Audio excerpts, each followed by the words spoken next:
My next guest is a physical therapist who can help people with incontinence gain control.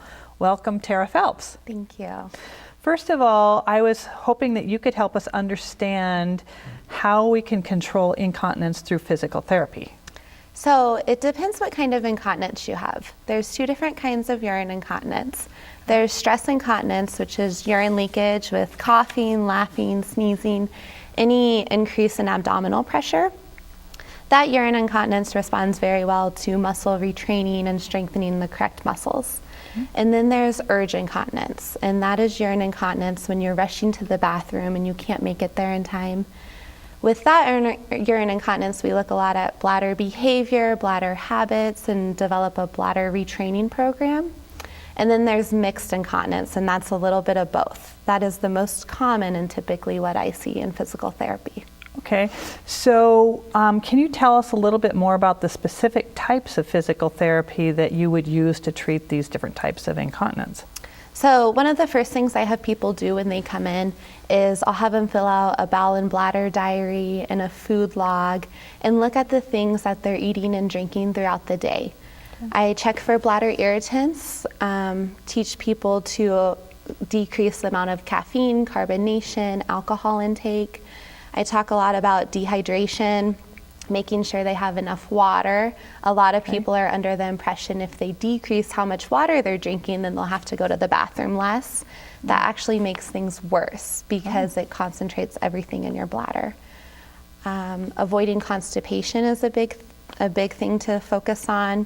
And then we work on retraining the right muscles and strengthening the correct muscles. And so I'll develop an individualized strengthening program for the patient. If those options don't work, we can use Biofeedback. That is a computer system that the patient is hooked up to, and I'll have them contract and relax those muscles, and there's graphs and audio tones and pictures, so they get the feedback if they're using the muscles correctly. If none of those options work and the people need a little more help, we can use electrical stimulation, and that just delivers an electricity current to those muscles to facilitate a muscle contraction. Okay, so I want to go back to the muscle exercises or the training that you do. Can you tell us a little bit more specifically of what types of therapies or activities do you do to help with that? To strengthen those muscles, so those are your Kegel exercises that everyone talks about. Okay. And most people who try Kegels on their own cannot do it correctly. And this is because these pelvic floor muscles are at the bottom of your pelvis. There's a lot of stuff on top of them. You have all your internal organs and they're kind of buried. So I use the analogy, like if you're gonna work your biceps, you can see it, you can feel it, and you know it's working. Your pelvic floor muscles, you can't see those. If they haven't worked for a long time, then you might not be able to feel them. So a trick that people can try is if they stop their flow of urine, that it is those same muscles. I let people try that one time. Don't get in a habit of doing that because that can cause other problems, but it is those muscles. And so you squeeze those muscles and then you can relax them. If you are squeezing your abdominals, you're not using the right muscles, or if you're squeezing your glutes together, you're not using the right muscles. So I tell people if you're doing a Kegel, no one should be able to know. So if you're bouncing in your seat, you're using the wrong muscles. All right. It's the silent and nobody knows what you're doing. Yes. Okay. So if somebody can't do Kegels, is there other types of muscle training that can be done to help them? So sometimes we tie in a few muscles that are close to those other muscles. So you can use some of the hip muscles. Sometimes if they can't work the pelvic floor muscles on their own, then we can focus on the abdominals. Most people can figure out how to use these muscles. That's when we'll use the biofeedback system, so that computer system to help retrain those muscles.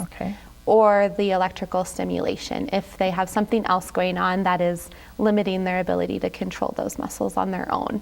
Okay. I wanted to go back to the biofeedback therapy. Earlier we had talked with Dr. Bubbers about fecal incontinence.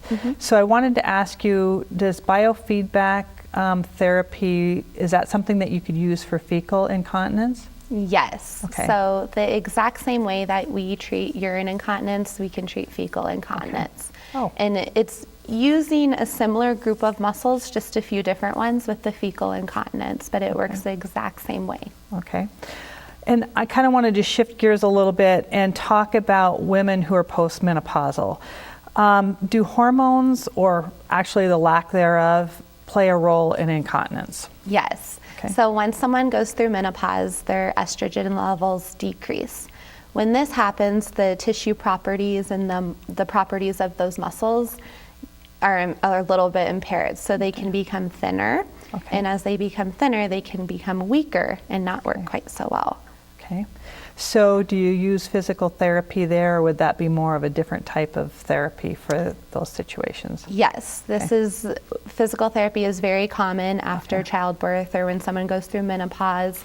Some of these issues happen because of a life event like that. Okay. Other times it's just a normal part of aging, things become weaker. Okay. So physical therapy is very common after menopause. Okay.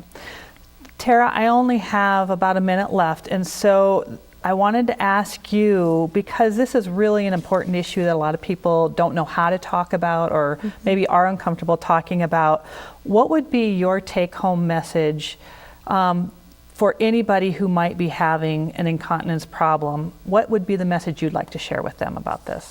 So my big goal is to raise awareness with people and know that there's something that can be done to help you, and there's people out there that want to help you. I would recommend, before someone comes to a physical therapist, to go to their doctor first and get screened.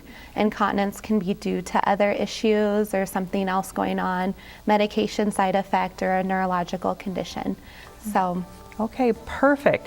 Thank you so much, Tara, for this excellent information. Thank you. We're about out of time for this week. I want to thank my guests for helping us get a handle on incontinence, and to encourage you to seek help from a professional, because incontinence doesn't have to ruin or run your life. Please tune in next week, and until then, stay fit, stay well, and stay healthy for life with Healthy Living for Life.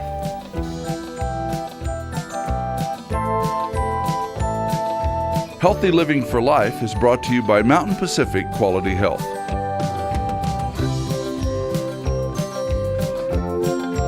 We'd love to hear from you. If you have suggestions for future programs, visit our website at mpqhf.org or call us at 406-443-4020. You can also catch us on YouTube by visiting our website and clicking on the YouTube icon. Special thanks to Fire Tower Coffee House and Roasters. Production facilities provided by Video Express Productions.